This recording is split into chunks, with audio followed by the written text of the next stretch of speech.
Hey friends, happy Move More Advent season. It is day 14 and we are just gonna keep on trucking, keep on moving. Here's a great move to help you build strength in the hips and stability, especially during this chilly, possibly slippery time of year. So you're just gonna find a place where you can stand. I have shoes off. If you can do this with your shoes off, great, because you're gonna challenge all of those stabilizer muscles in your feet that your shoes kind of compensate for. So if you can, shoes off, but heck, if you're just standing around and you got those shoes on, why not do something with your body? So I'm gonna use a chair for stability. You could use a countertop, the side of your truck, a wall, whatever you have. And I'm just gonna make sure that my inside leg, the toes are pointing forward. So just double, triple check that. And then pick up your other leg. That's all you're gonna do is pick it up. And notice when you pick it up, how much you have to lean to the side. That's gonna tell you a lot about what kind of hip stability and strength you have in your outer hip and your glute. It's also gonna tell you a lot about your core strength. So I'm gonna try to pick up my leg and I'm just gonna try to minimally lean. This is kind of like step one. How easy is it for me to pick up my leg and not kind of bop my hip out where I'm no longer using my glute max and all of my hip stabilizers? I'm kind of sitting in the joint, which is what we don't want to do. So step one, can I pick up my leg? Step two, I'm just gonna start to practice bending and straightening my base leg, trying to keep the knee tracking forward. Can you see that? So what I don't want to do is have the knee drop in or drop out. I'm just gonna go as far as I can, bending and straightening that base leg.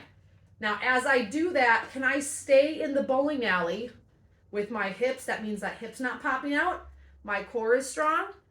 And I'm gonna try to lift and lower 10 times. Now, you could do this in the grocery line with your shoes on if you want. You should have shoes on at the grocery store. I'm gonna just practice this. I can do this while I'm standing at the gas pump or filling up with fuel. I can do this while I'm doing dishes, wherever it is. And I'm gonna try to do 10. Now, if you really wanna go for gold, try to do 30. You're gonna start to notice some fatigue, notice some challenge around your knee, probably a stretch in your calf, okay? And the tighter the calves are, the harder it is gonna be go down. So you definitely wanna stretch those bad boys out. So once we've done between 10 and 30 on one side, flip it, and you wanna do the same thing on the opposite side. So again, how easy is it for me to pick up that opposite leg without dramatically leaning off to the side? Good hip stability. As we age, we need two things, strength and stability. And when we do the right types of movements and exercises, we're coupling those things together.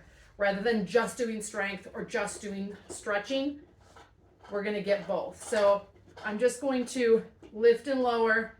I don't have to go super far down, okay? The name of the game is not, I have to get to the floor. The name of the game is how steady and stable can I be? Maybe I can do no hands. I definitely notice more of a challenge on this side than my other side. So maybe I'm doing a couple extra rounds. I call this a 2-to-1 ratio. Just giving that weaker side a little bit of extra love. And just nice and slow and steady. So 10 to 30 times on each side. Challenge your stability, challenge your balance, challenge your mobility. Why? So that we can age healthy. Remember, it's the small, simple changes that lead to the big results so that you can feel good. Again, let me know what you think about this move, and I'll see you again tomorrow for another great Move More Advent calendar exercise. Goodbye, everybody.